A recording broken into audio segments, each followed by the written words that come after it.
अयोध्या भारत के उत्तर प्रदेश राज्य में सरयू नदी के तट पर स्थित एक शहर है। यह अयोध्या जिले के साथ साथ भारत के उत्तर प्रदेश के अयोध्या मंडल का प्रशासनिक मुख्यालय है।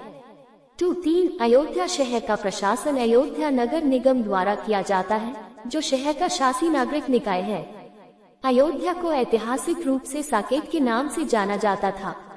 प्रारंभिक बौद्ध और जैन विहित ग्रंथों में उल्लेख है कि धार्मिक नेता गौतम बुद्ध और महावीर इस शहर में आए और रहते थे। जैन ग्रंथों में इसे 5 तीर्थंकरों ऋषभनाथ, अजितनाथ, अभिनंदननाथ, सुमतिनाथ और अनंतनाथ की जन्मस्थली के रूप में भी वर्णित किया गया है और इसे पौराणिक भरत चक्रवर्ती के साथ जोड़ा गया है। गुप्त काल के बाद से कई स्रोतों में अयोध्या और साकेत को एक ही शहर के नाम के रूप में उल्लेख किया गया है।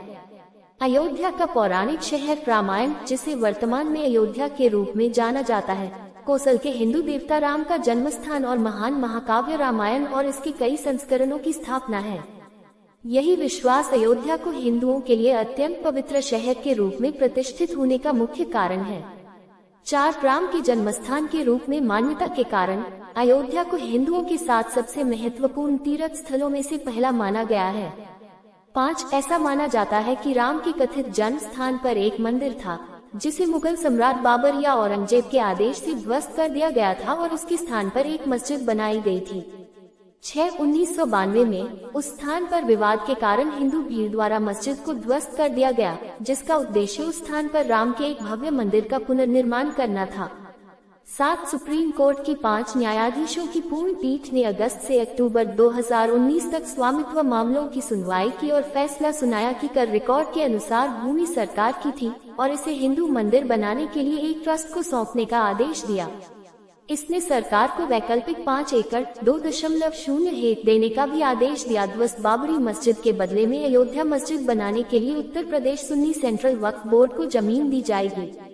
राम मंदिर का निर्माण अगस्त 2020 में शुरू हुआ।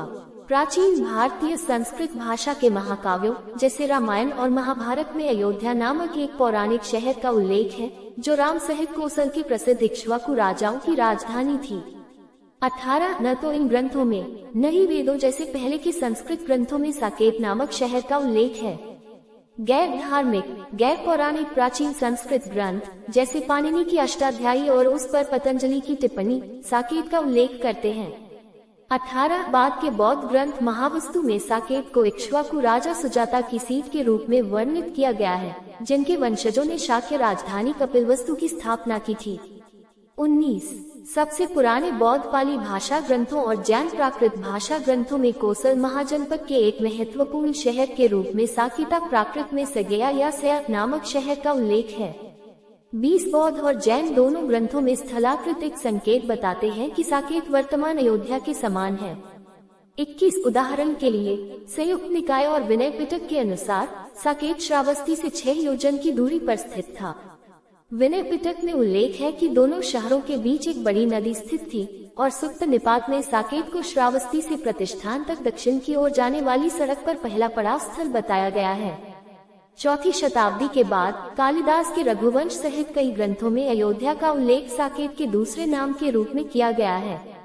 22 बाद के जैन विहित पाठ जम्बूद्वीप पन्नति में भगवान ऋषभनाथ के जन्मस्थान के रूप में विनया या विनीता नामक शहर का वर्णन किया गया है और इस शहर को भरत चक्रवर्ती के साथ जोड़ा गया है। कल्प सूत्र में इक्खागा भूमि को ऋषभदेव का जन्मस्थान बताया गया है।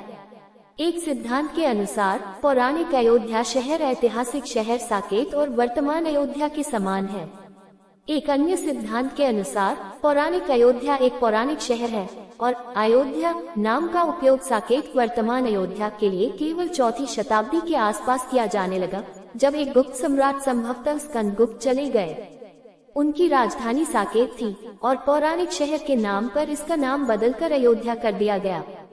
वैकल्पिक लेकिन कम संभावना वाले सिद्धांतों में कहा गया है कि साकेत और अयोध्या 2 निकटवर्ती शहर थे या कि अयोध्या साकेत शहर के